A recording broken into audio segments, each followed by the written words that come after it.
Some states are moving to permanent daylight saving. Permanent daylight saving.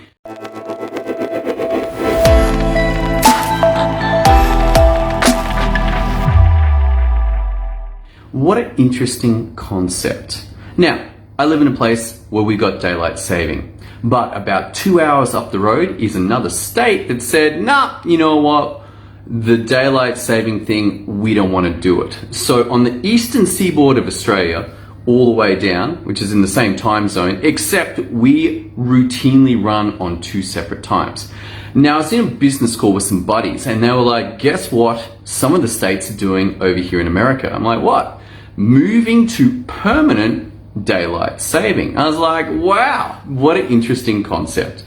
On one part, I'm like, wonderful. At least you can stop having the problems that come from these time changes. When California moves, I got to remember that California moves. I got some calls over there and they all change 1 hour. And as it go forward or back, well, I'm not even in America, so it's very hard to work out. They actually come forward. So what was an 8 a.m. call becomes a 7 a.m. call. What was a midday call becomes an 11 a.m. call. This is most frustrating for everybody else in the world. But realize it's not just California doing it, it's happening all over the place. The original ideas for daylight saving came from a pre-tech world. There's no doubt about it. These were largely instituted after World War II. The original idea came out of New Zealand, of all places, and they were like, let's move the clocks 2 hours forward.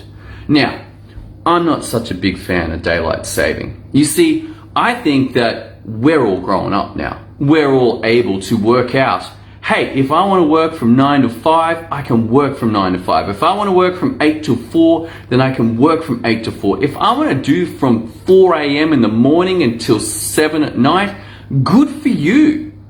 But every time the governments keep changing these clocks, there is impacts on the ability for us to get stuff done.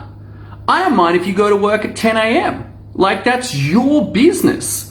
But if we could just keep the clock stable, it'd be really helpful.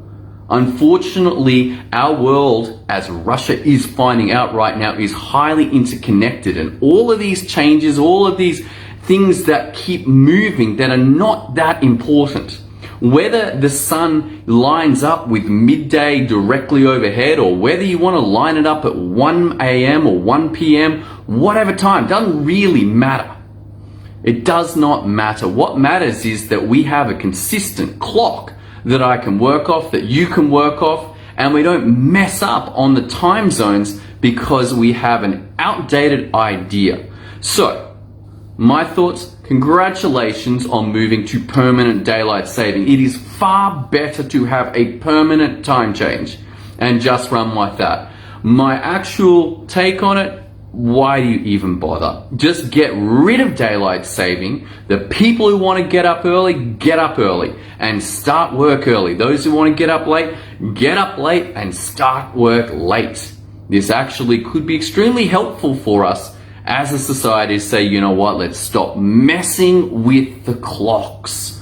Stop messing with the clocks. Set them up so they line up with the sun overhead at midday, and off we go. The tech world is a world that has surpassed the requirements for daylight saving. All right, that's all I got for you today. This system's take on this is that stop messing with the foundations.